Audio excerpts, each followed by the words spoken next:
Scout Motors, they plan to open a $2 billion manufacturing plant near Blythewood. And tonight, area residents had a chance to ask questions about what's to come.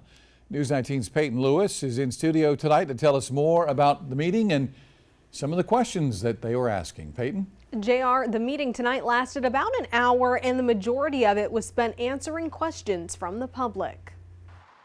Just 2.5 miles from where the new Scout Motors plant is set to go, a town hall meeting on Monday at Doko Manor in Blythewood welcomed the community's questions, which mainly expressed concerns about traffic, the environment, and the long-term financial impact of the new facility as well. At the interchange, we're going to have a connector road that goes, it'll connect to Community to the west, and it'll connect to Highway 21 to the east with a new connector road. That connector road will also be 5 lanes. At the intersection of Blythewood and I-77, we propose to add a free flow turn rate from Blythewood on the 77. So this will allow traffic trying to turn right. They won't have to wait for the oncoming traffic to turn left.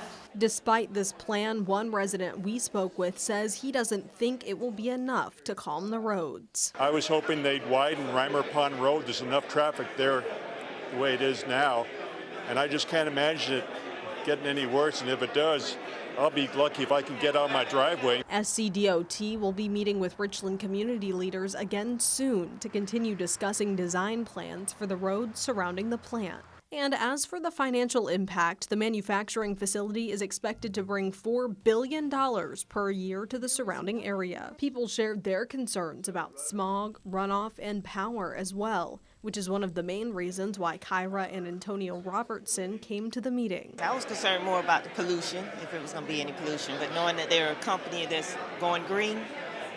We will put in detention ponds that will be designed to meet or exceed all state and county regulations. So I do not expect any adverse effect on downstream properties or roads or residents. On-site construction for the facility will be completed in mid-2026, and the road widening projects are projected to be completed in the next 3 to 4 years. All right, let's talk about how much space this facility is going to take up. Yeah, JR, so this facility will be 13.5 to 14.5 million square feet. It's a lot of space. A lot of space indeed. And if people have any more questions about all of this, what can they do? So you can go to the next meeting. They're going to have another one on March 21st, and there's an open section to submit questions by text or email. And if neither of those work for you, you can just put a hand up at the meeting and they'll give you a little white card to write that question on. All right. Thank you so much. Again, residents getting a chance to ask those questions tonight. Now, a little bit of history about all of this. The company International Harvester made gas-powered Scout vehicles in the 60s and 70s. They were the world's first utility vehicle capable of both off-road adventure and family use. They've since become a favorite among collectors. The relaunched Scout brand is a part of the Volkswagen Automotive Group to craft all-electric trucks and SUVs. Vehicle production is targeted to begin by the end of 2026, with the first retail sales of trucks and SUVs happening soon thereafter.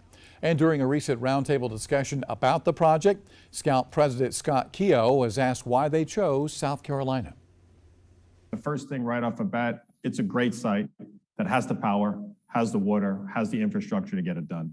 The second one, and the most important without a doubt, it's a state that has amazing talent. You need talent to build complicated 21st century products. It has the talent. And the third one is the state itself. And the speed that we were able to work with the secretary and with the governor, that's what it came down to for us. And Scout's decision to build near Columbia means each region of the state will have a major automaker now. BMW, Volvo, and Mercedes all have manufacturing sites in South Carolina, providing some 75,000 jobs. The state is the #1 exporter of both tires and completed passenger vehicles. Electric vehicle production is growing here as well. Recent announcements include Redwood Materials, which makes battery components for electric vehicles in Berkeley County. Bosch recently announced it will begin electric motor production at its Dorchester facility. And Dash EV has opened its headquarters in Greenville.